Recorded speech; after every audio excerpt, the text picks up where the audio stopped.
안녕하세요. 저는 신청사연 라디오 채널의 열혈 구독자입니다. 경기도에 거주하고 있고 40대 중반이죠.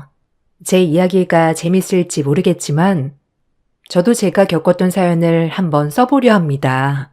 어려서 친정 아버지가 일찍 돌아가시고 저희 엄마가 한평생 저와 제 동생을 뒷바라지하며 키우셨어요. 고생이란 고생은 다 하셨죠. 18살 어린 나이에 시집온 엄마는 몸이 부서져라 이랬다고 들었어요. 그런데 아빠는 일찍 돌아가시고 저와 여동생만이 엄마 품에 남았죠. 어렸을 땐 악착 같은 엄마가 싫기도 했어요. 밥 얼른 먹어. 밥 안 먹으면 다 치워버린다. 이거 엄마가 오늘 일하는 데서 얻어온 건데 이렇게 안 먹으면 어떡하겠다는 거야? 싫어. 안 먹어. 맨날 김치랑 밥만 있고. 나도 소세지 먹고 싶단 말이야. 그리고 내일 학교 준비물도 사가야 해요. 500원만 주세요. 뭐? 준비물이 뭔데? 앞집에 미나한테 엄마가 빌려올게. 어차피 미나한테 다 있을 거 아니야. 사긴 뭘 사? 돈 없어. 그리고 자꾸 그렇게 밥 투정하면 밥 치워버릴 줄 알아? 아주 굶어봐야 밥 귀한 줄 알지? 안 그래? 너처럼 생떼 부리면 밥 먹을 자격도 없어. 제 기억에 엄마는 단 한 번도 저를 달래주신 적이 없어요. 먹고 살기 바빠서 그랬다고 하지만 어린 나이에는 얼마나 그것이 싫었는지 말도 못합니다. 준비물도 다 이웃집에서 빌려다 주시고 옷들도 다 얻어 입히셨죠.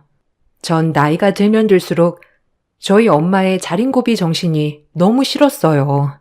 엄마는 홀로 먹고 살기 힘든 와중에 딸 둘을 키워내야 했기에 얼마나 고생하셨을까요? 지금에서야 마음이 참 아픕니다.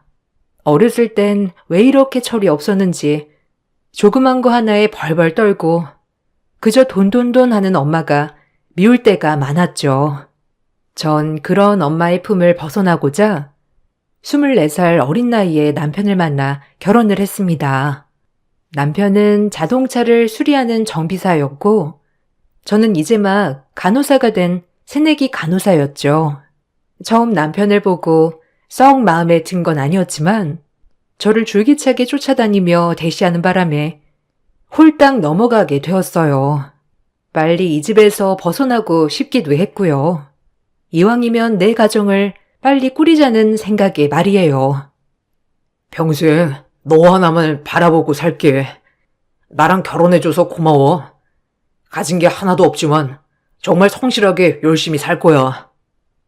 이 마음 변치 않고 우리 잘 살아봐요. 아직 젊으니까 열심히 하면 금방 집도 사고 남들처럼 살 수 있을 거예요. 고마워. 가진 것도 없는 나한테 이렇게 시집 오겠다고 해줘서 내가 정말 잘할 거야. 네 눈에 눈물 나는 일 없을 거야. 가진 것은 하나도 없는 남편이었지만 이렇게 지금처럼 열심히만 한다면 뭐든 두려울 게 없는 남편이었어요. 남편과 결혼하는 것이 한 가지 걸리는 게 있었다면 시어머님의 유난스러운 아들 사랑과 함께 조금 개념이 많이 없으셨다는 겁니다. 아무리 고슴도치도 자기 자식은 예쁘다고 하지만 뭐 하나 내세울 거 없는 집안에서 너무 유난스럽게 아들 자랑을 하니 저희 엄마도 그렇게 좋아하진 않으셨고요. 하지만 자존심이 대단하고 억척스러운 저희 엄마도 저희 시댁 앞에선 딸 때문에 늘 작아지는 엄마였죠. 상견례에서부터 저희는 삐걱대었어요. 개념이 많이 없는 어머님 덕분에 말이죠. 하지만 엄마는 혹여나 제가 미움받을까 꾹 참으셨죠. 아니 사실 저는 정윤이 그렇게 마음에 안 들었어요. 뭐 우리 아들이 좋다고 하니까 이제는 예쁘게 보이지만 삐쩍 말라가지고 애나 제대로 낳을 수 있겠어요?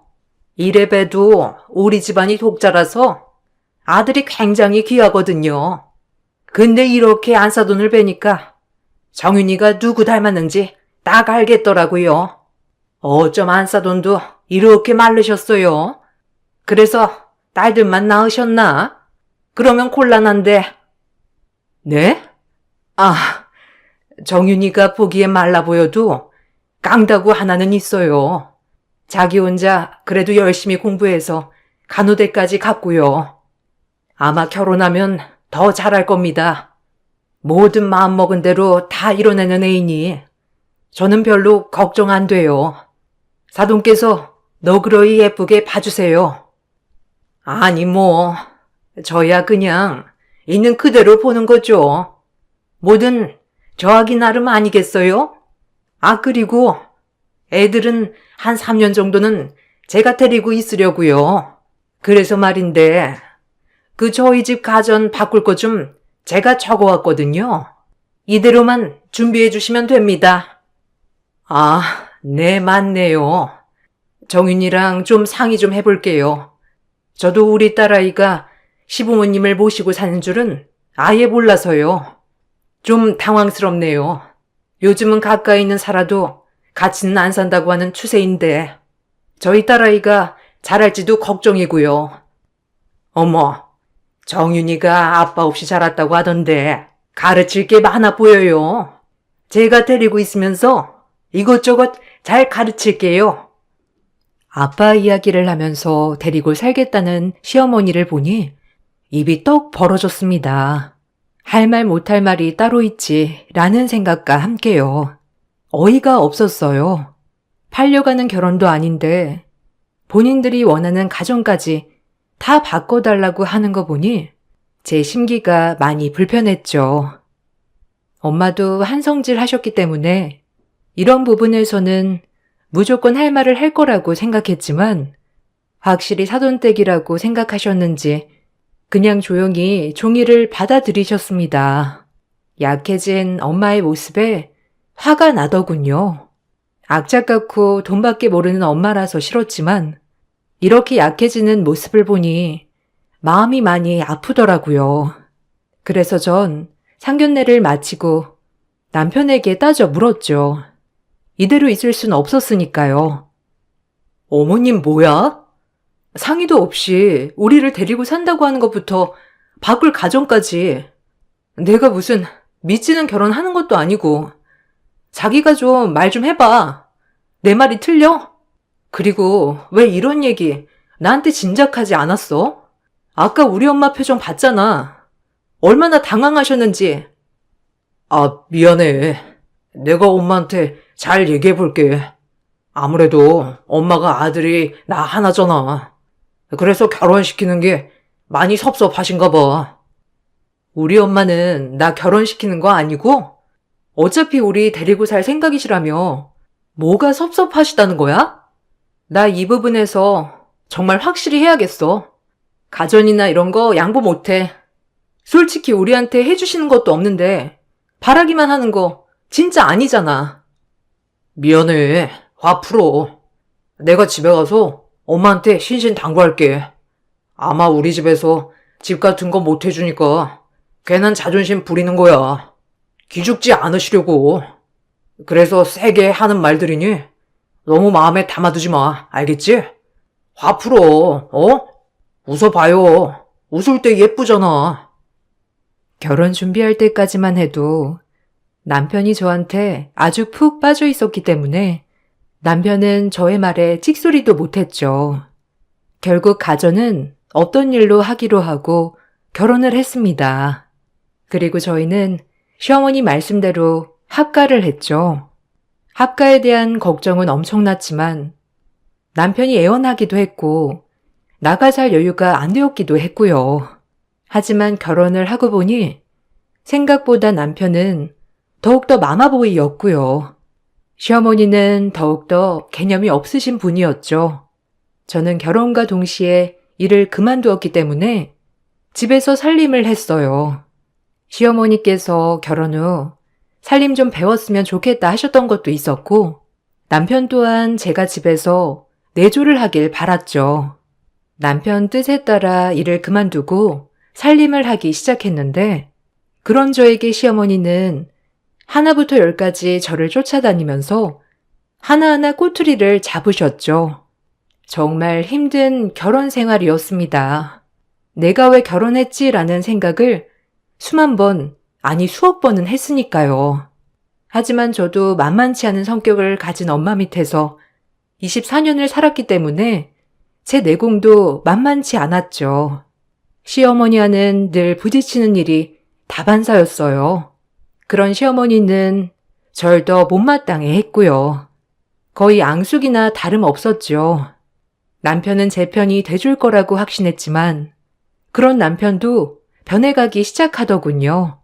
이 집에 제 편은 철저히 없는 기분이었습니다. 속은 결혼이었죠. 미역은 더 불렸다가 볶아야지.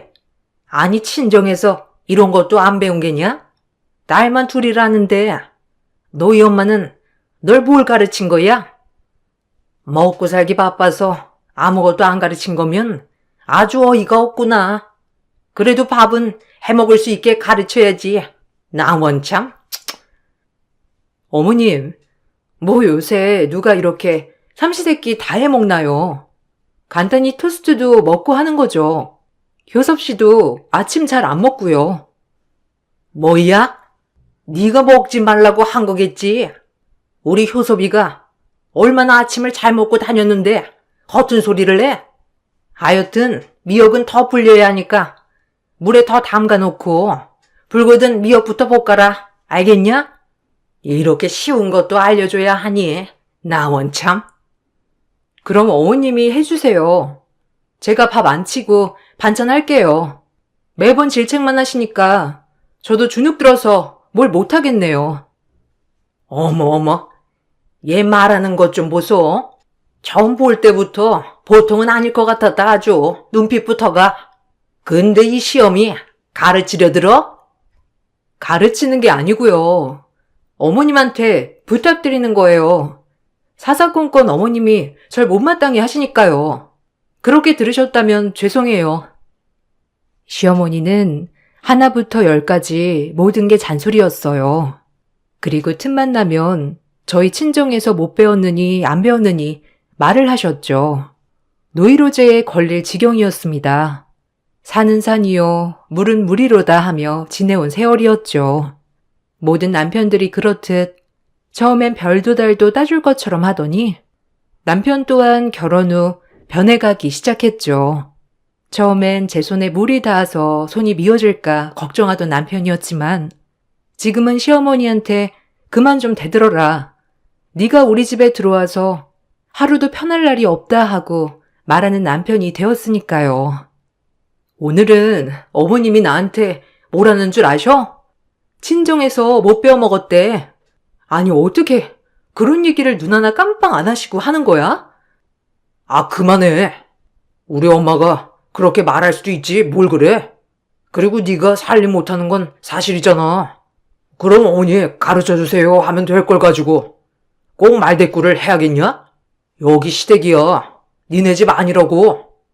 좀 적당히 까불어야지 진짜. 나도 피곤하다 일하는 내내. 뭐? 아니 그럼 어머님이 친정을 그렇게 말씀하시는데 내가 참아야 한다는 거야? 당신 어쩜 이리 변했어? 어? 나 원래 그랬어. 변하길 뭘 변해. 피곤하다. 물이나 받아와 발이나 닦게. 조경이나 하다 자야지. 그만 쫑알거려라. 지겹다. 절대 가부장적이지 않을 거라 생각했던 남편은 점점 가부장적으로 변해갔습니다. 그리고 아무것도 없이 살림만 하는 저는 자존감도 잃어갔죠. 그리고 저는 임신을 하였어요. 임신을 해보니 친정엄마의 마음을 더욱더 알 것 같더라고요. 이 아이를 지키기 위해 어떤 것도 다 해내야 될 것 같은 마음.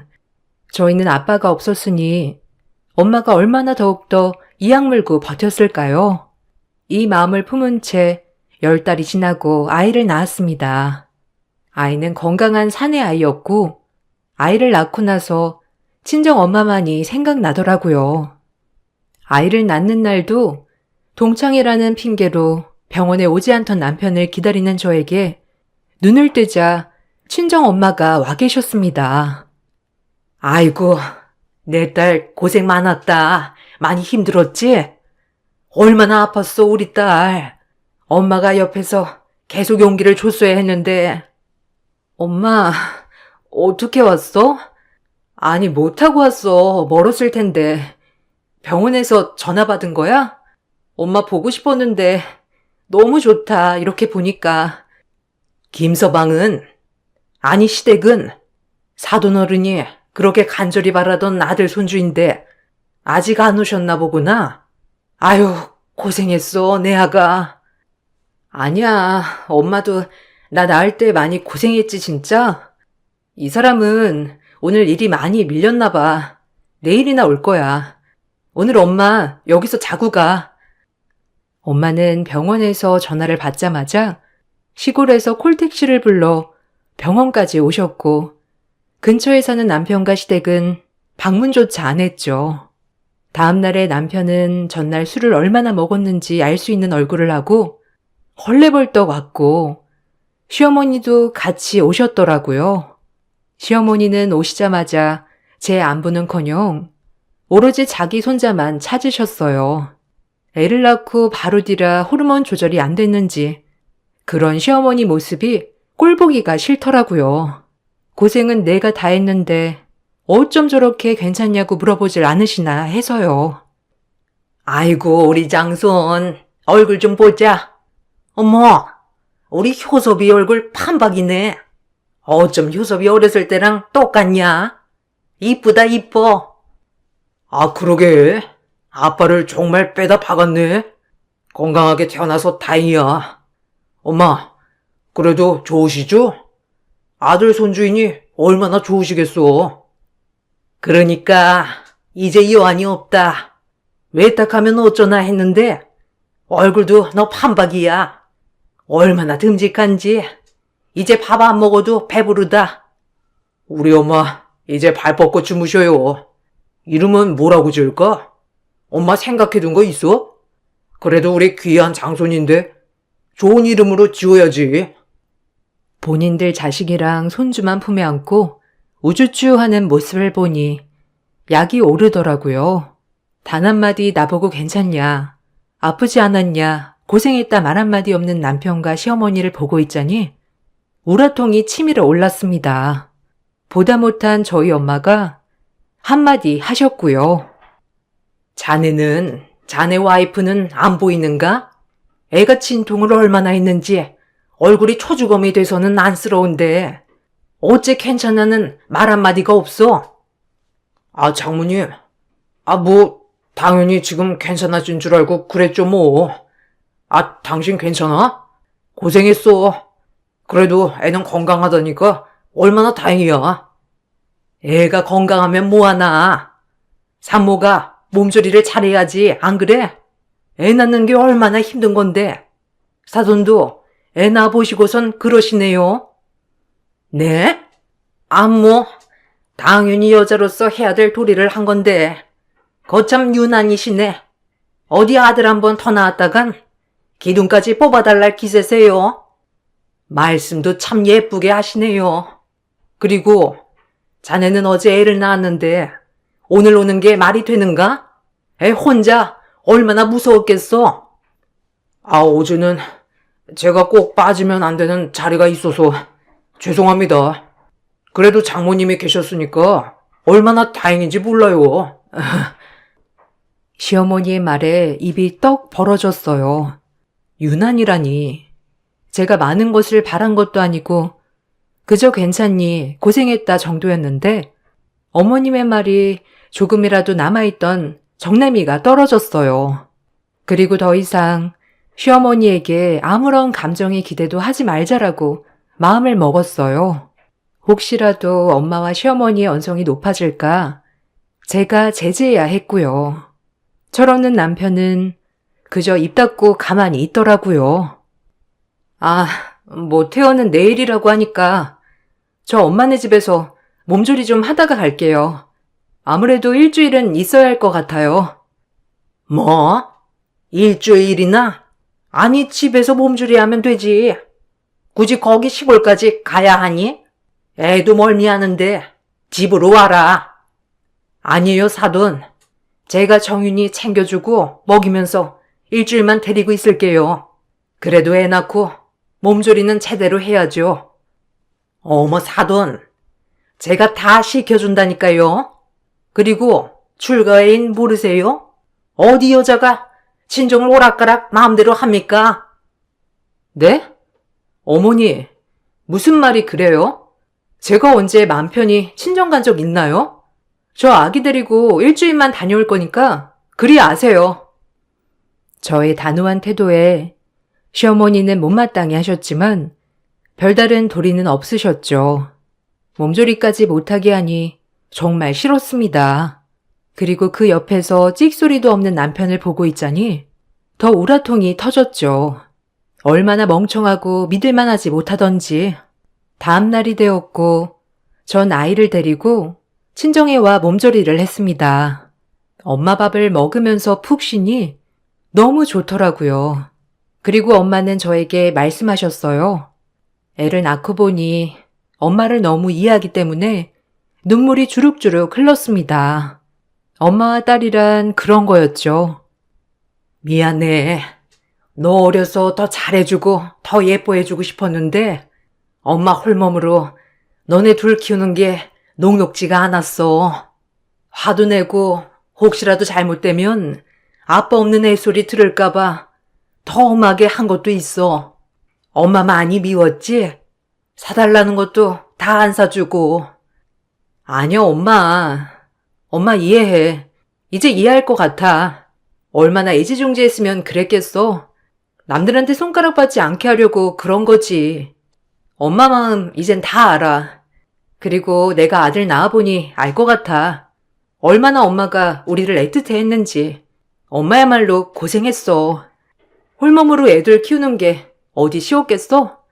가뜩이나 어려운 세상인데 그래도 포기하지 않고 잘 키워줘서 너무 고마워요.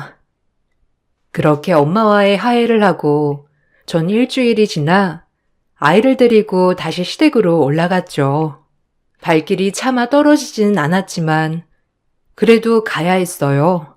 그리고 나도 우리 엄마처럼 아들을 잘 키워야겠다고 다짐도 했고요. 집에 도착하자마자 시어머니는 우리 장손이 얼굴이 반쪽이 됐다며 아주 난리를 치셨어요. 얼마나 꼴 같지 않던지 워낙 유난스러운 분이니 그러려니 했죠. 어머, 우리 장손 일주일 새 얼굴 반쪽 된 거 봐라. 분명 병원에선 포동포동 했는데 아유, 또 너만 먹고 너만 쉰 거지? 네? 아니 무슨 말씀을 그렇게 하세요? 제가 설마 제 애를 굶기겠어요?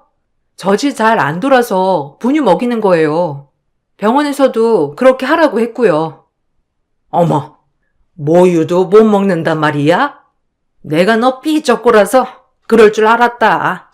남들 다 먹이는 모유도 못 먹이고, 아유, 모유를 먹어야 애가 똑똑하다는데 남들 다 아는 모유도 못 먹는 우리 장손 불쌍해서 어떡한다니?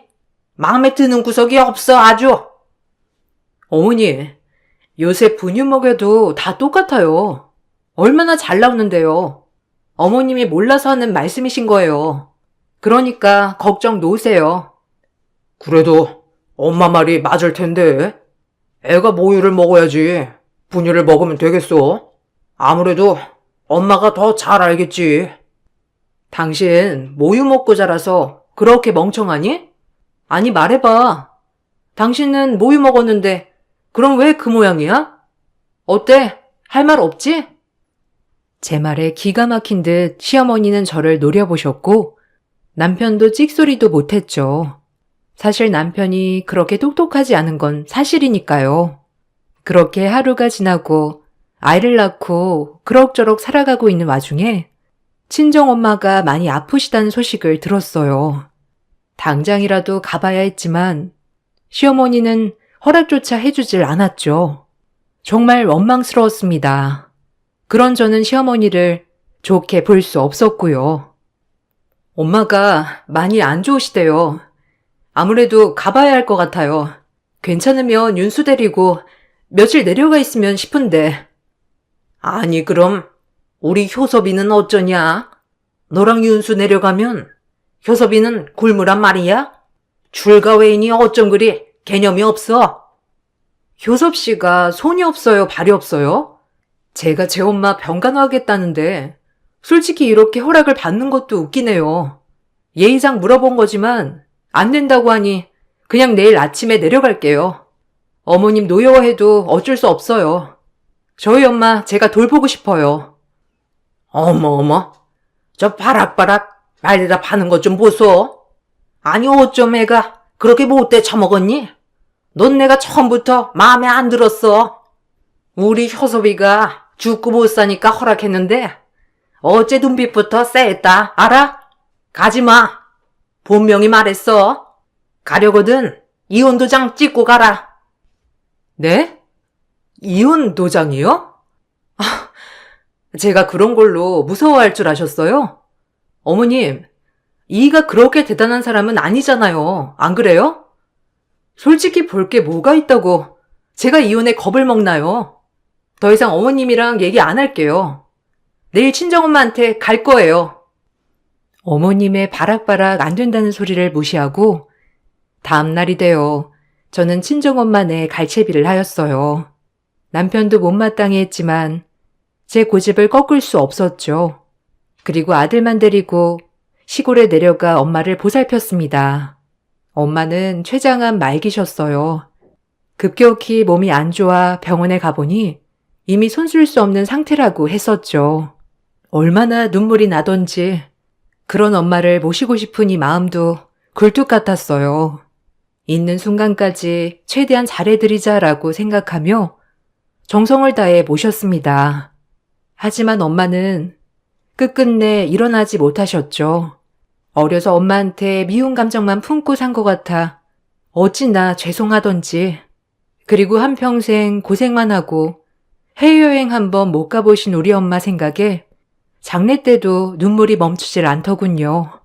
제 인생에 전부를 잃은 것처럼 울었습니다. 엄마의 장례식이 진행되었고 엄마가 돌아가셨다는 소식을 듣고 시댁 식구들이 방문해 주셨죠.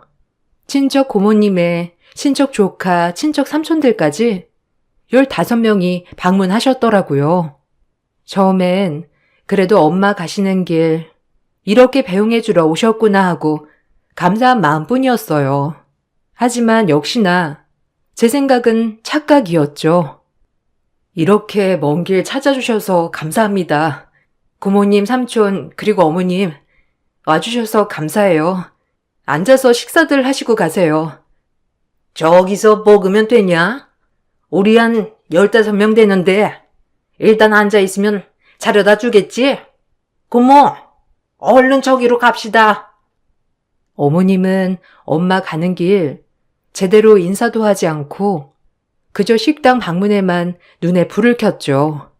그렇게 15명이나 되는 시댁 식구들이 밥을 먹고 어찌나 하하호호 떠들어대는지 빈소에 방문해준 사람들마저 눈살을 찌푸리더라고요. 경황이 없어 화를 낼 상황도 없었죠. 아니 언니네 시댁 너무한 거 아니야? 아니 무슨 여기가 음식점도 아니고 술 먹고 난리 났어. 지금 노래까지 부를 기세야. 어? 당신이 가서 좀 말려. 나 지금 기력도 없고 화낼 기운도 없어. 그러니까 당신 어머님 진정 좀 시켜. 요새 좀 엄마가 스트레스 받는 일이 있어서 그래. 그냥 그러려니 해라. 꼭 이런 데 와서도 시엄마한테 말대꾸 해야겠냐? 뭐라고? 여기가 지금 음식점이야? 우리 엄마 마지막 가는 길 빈소야. 정신 차려. 네가 이러니까 개념이 없다는 거야. 알아? 남편이랑 대판 싸우고 동생이 겨우 뜯어 말리고서야 진정을 시켰죠. 남편이란 사람이 위로는 못해줄 망정 저보고 예민하다느니 그만 좀 하라느니 정말 믿고 살 수 없었습니다. 그런데 더더욱 가가는 시댁 식구들은 그렇게 술판을 벌여놓고 집 가면서 저희가 받은 바카스까지 다 챙겨가 버렸죠. 저희 엄마 쪽 친척들이 눈살을 얼마나 찌푸리셨던지 제 얼굴이 다 화끈했어요. 아니, 진짜 개념 장난 아니네. 바카스까지 들고 갔다며? 제정신이야? 아니, 형부도 그런 사람이었어? 참나. 빈수 와서 술판 버리고 집 갈 땐 저거까지 싹 쓸어 가다니. 언니 시대 진짜 대단하다.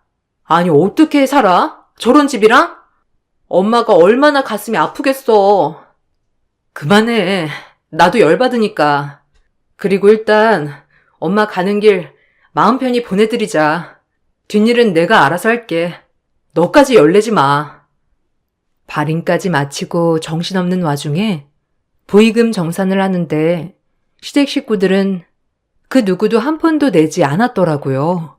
돈을 떠나서 정말 너무하다 싶었죠.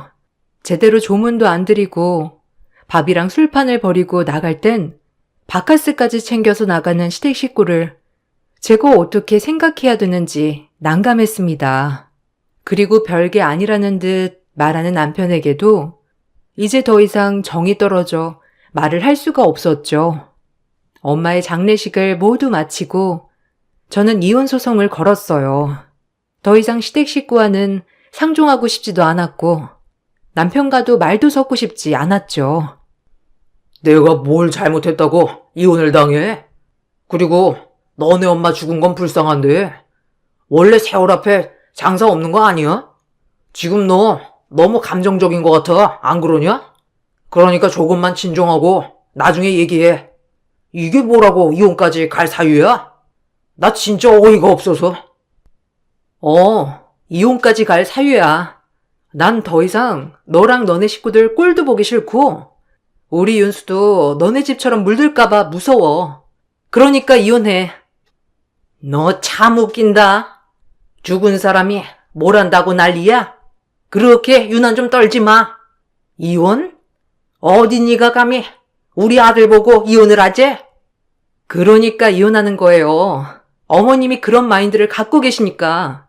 더 이상 말도 섞기 싫으니까 변호사 통해 얘기하죠.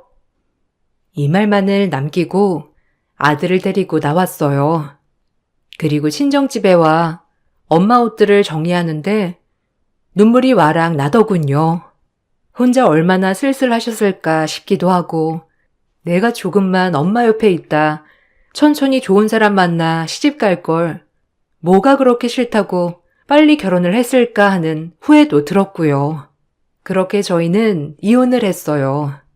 소송이 길어지자 합의 이혼으로 마무리했죠. 다행히 친권, 양육권은 제가 가지고 올 수 있게 되어 이제 제2의 인생을 살자 싶었어요. 그리고 나서 얼마 안 있다 엄마의 유언 집행이 시작되었어요. 웬 유언이지 라고 생각했는데 알고 보니 엄마가 생전 모아놓은 재산과 아빠가 돌아가셨을 때 남겨놓은 유산까지 합쳐서 거의 강남 건물 3채 정도는 되더라고요. 본인은 아끼고 안 입고 안 쓰고 모아놓은 것들을 써보지도 못한 채 눈을 감으셨으니까요. 엄마가 너무 안타깝고 더 마음이 아팠어요. 저와 동생이 똑같이 반반으로 나눠 유산을 나눠 가졌습니다. 전 이혼도 하여 이제 간호사 일을 다시 시작해야겠다 마음 먹었을 때라 이 유산이 엄청 큰 힘이 돼주었죠. 생전 엄마가 우리에게 주시려고 이렇게 안 쓰고 모으기만 하셨구나 싶은 마음에 얼마나 눈물이 흐르던지 그렇게 엄마에게 또 감사함을 느꼈죠. 하지만 전 시댁에선 제가 건물을 엄마에게 상속받았다고 하자 이혼은 무효라며 저를 닥달하기 시작했습니다. 어찌나 치졸하던지. 너 이혼은 무효다. 너 그거 재산 다 알고 우리랑 손절한 거지? 우리 아들 버리고 네가 잘 살 수 있을 것 같아? 네가 건물 주면 우리 아들도 건물 줘야지. 너만 잘 먹고 잘 살겠다고? 절대 안 되지. 내가 소송을 해서라도 그 재산 다 가져올 거야. 알아? 마음대로 하세요. 어차피 저흰 남이고 전 이혼 후에 재산 상속받은 것이니 제가 나눠줄 필요는 없으니까요. 끊습니다. 너 내가 가만 안 둬. 그 건물 팔아서 당장 반 보내. 알겠어? 내가 윤수 아빠인데 나도 권한 있지, 안 그래? 정신 차려, 이 정신 나간 아줌마랑 아저씨야. 이게 왜 당신들 돈인데? 다신 연락하지 마. 소름 끼치니까, 알겠어? 그리고 마음대로 해. 남편과 시어머니는 저에게 진짜 이혼 무효 소송을 걸었어요. 재산을 절반이라도 가져올 속셈으로 말이죠. 아무래도 이혼 가정에서는 특유 재산이라도 기여도에 따라 그것 또한 분할을 해야 한다고 하더라고요. 어처구니가 없었습니다. 하지만 이혼 후에 재산 상속을 받은 것이기 때문에 저는 남편에게 돈을 돌려줄 의무는 없다고 판결이 났죠. 그렇게 소송도 끝을 맺었습니다. 어찌나 어이가 없던지. 꼭 이렇게 했어야 했니? 이 지긋지긋한 놈. 다신 보지 말자. 당신이랑 당신 어머니 너무 지겹거든. 내가 뭐에 홀려서 너랑 결혼했는지 미쳤지 내가. 평생 행복한 기억 따윈 없었어. 알아? 다신 보지 말자. 엮이지도 말고. 너랑은 진짜 끝이야. 제발 한 번만 봐주면 안 될까? 엄마랑은 네가 원하면 인연도 끊을게. 그러니까 우리 세 식구만 따로 살자. 그럼 우리 문제 없었잖아. 다 엄마랑 너랑 문제지. 나는 괜찮았잖아. 그러니까 우리 셋이 오손도손 살아보자. 내가 잘할게. 아니, 너도 문제였지. 매일 방관하고 개념 없는 네 친모 못 말리고 우리 엄마 장례식에선 어쨌니? 나 진짜 소름 끼쳐서 절대 못 잊어. 우리 윤수가 너 닮을까 무서워서 이혼한 거야. 알아? 돈도 없고 직업도 변변찮은 널 택한 건 내 크나큰 실수야. 아, 덕분에 인생 공부했다. 너처럼 빈말하는 사람은 거르게 됐거든. 이제 평생 네 개념 없는 모친 모시고 살아봐. 다신 연락하지 말고 끔찍하니까. 전 이 말만을 남기고 자리를 벗어났죠. 그리고 지금은 안정을 많이 되찾았습니다. 지금 엄마가 살아계셨다면 더욱더 행복하게 잘 지낼 수 있을 것 같은데 꼭 엄마가 안 계시니 이렇게 후회만 하는 못난 딸이네요. 가끔 엄마가 보고 싶을 때마다 납골당에 가서 이런저런 하소연도 하는데 어찌나 죄송스러운지 제가 너무 못났던 것밖에 기억이 나지 않아서 후회 막심입니다. 여러분들도 혹시라도 부모님이 살아계시다면 꼭 잘해주세요. 저처럼 나중에 절대 후회하지 말고요. 전 지금 정말 잘할 수 있는데 곁에 계시지 않기 때문에 마음만 굴뚝 같거든요. 나중에 엄마를 만나게 된다면 엄마 딸로 태어나서 정말 행복했고 어려운 시절 잘 키워내줘서 고맙다고 이 말은 꼭 전해드리고 싶어요. 항상 엄마 기일이 다가올 때마다 엄마 생각이 너무 간절해서 글을 남겨보았어요. 글을 쓰고 보니 엄마가 더욱더 그리운 날이네요. 오늘 저녁 동생을 초대해서 실컷 엄마 얘기도 하고 추억에 젖어봐야겠습니다. 제 글 읽어주셔서 감사드려요. 항상 행복하시길 바랄게요.